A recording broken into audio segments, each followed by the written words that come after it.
Fala aí, Rapazap. Hoje eu vou estar trazendo dicas gerais para a prova de Ciências Humanas do Enem, ou para qualquer prova de Ciências Humanas que você vir a fazer, em vestibulares, etc. E a primeira dica que eu dou para você que vai fazer prova de Ciências Humanas é faça muitas questões.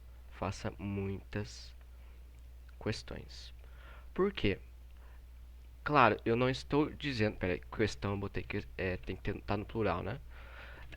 Eu não estou dizendo que você tem que negligenciar a teoria, né? Até porque o processo de estudo para você que vai prestar um vestibular, assim, ou os mais concorridos, é sempre você intercalar a teoria e mais a prática, certo? Só que chega a um certo ponto em que você já tem uma base teórica muito boa e que você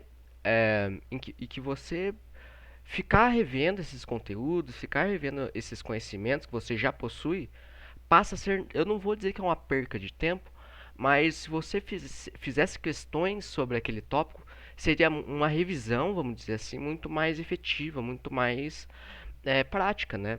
Inclusive, o vestibular não necessariamente é uma prova que prova que você sabe do conteúdo, mas sim uma prova que se você sabe responder questões sobre aquele conteúdo. Por isso que é muito importante fazer muitas questões. É essencial. Coisa de fazer pelo menos umas 100 por dia, 150. Daí você fala, nossa, 100, 150 por dia, isso é muita. Cara, confia em mim. A, a questão de ciências humanas, ela não é uma questão demorada de você fazer. E não é uma questão demorada de você entender o porquê que você errou. Muitas vezes é uma questão também de interpretação, ou às vezes de um conhecimento específico, em que você consegue checar rapidamente onde você errou e corrigir o seu erro, né? Então, creio ser muito possível você fazer coisa de 100 questões, coisa de 2 horas, 3 horas, entendeu? E 2, 3 horas por dia que você está praticando ali é bem tranquilo.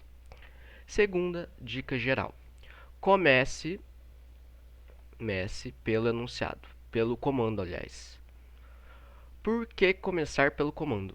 Porque muitas vezes essas questões de provas, ciências humanas, elas têm textos muito extensos, certo? Então você já começar lendo o texto e aí você chega no comando assim, ele te pergunta algo muito específico desse texto que você acabou de ler, e você vai ter que ir lá ler de novo esse texto. É, enfim, isso você perde tempo e gasta um pouco a tua energia mental, né? Isso na hora da prova é essencial que você tenha, certo? Então, comece sempre pelo comando, porque o comando vai te guiar sobre o que você tem que filtrar no texto, e a partir disso você consegue responder as questões de forma bem mais rápida e gastando menos energia, tudo bem? Então, a terceira dica é, se tem uma questão que você considera muito fácil, se está muito fácil, considere ambiguidade ou um duplo sentido nas respostas. Considere ambiguidade ou duplo sentido. Hoje eu estava fazendo uma questão. Hoje eu fiz diversas questões de ciências humanas e eu percebi que a maioria das questões que eu errava, eu tenho uma taxa de acerto alta, mas a maioria dessas questões que eu errava era por achar que é uma questão muito fácil. Eu ia lá, marcava ela e depois eu via que ela tinha um certo duplo sentido. Digo, até por exemplo, eu vou dar um exemplo de uma questão que eu fiz hoje. Quando a pessoa vai lá e fala desenvolvimento da cidade, certo? Quando você ouve desenvolvimento da cidade, você pode pensar em desenvolvimento econômico, desenvolvimento urbano, desenvolvimento social, etc, etc, etc. E por isso você tem que prestar muita atenção exatamente no que ele está dizendo. E geralmente o texto ele vai te dar dicas do que ele está se tratando. Tudo bem? Sobretudo no Enem, que é mais uma prova, eu não vejo a prova do Enem sendo tão conteudista, mas uma questão muito de você interpretar e você tomar cuidado com essas ambiguidades e também muito de a questão da ambiguidade e também às vezes palavras difíceis, né? Porque às vezes a resposta até tá te dizendo a resposta, ou tá tipo repetindo o que o texto diz, mas ela tá em palavras difíceis, por isso que é bom você, sobretudo, fazer muitas questões, ampliar o seu vocabulário, né?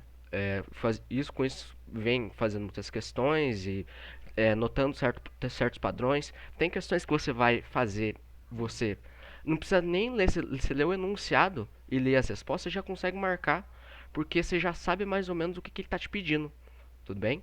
Então, deixa eu ver se tem uma quarta dica, no mais essas três questões. É, deixa eu ver, parte de geografia, parte de sociologia, parte... É isso aí. Essas são as três dicas que eu tenho. Se tiver mais alguma dica, coloque aí nos comentários. Mas no mais, são essas três dicas principais que eu tenho para dar para quem vai fazer uma boa prova de ciências humanas. Então é isso. Espero que você tenha curtido e bons estudos.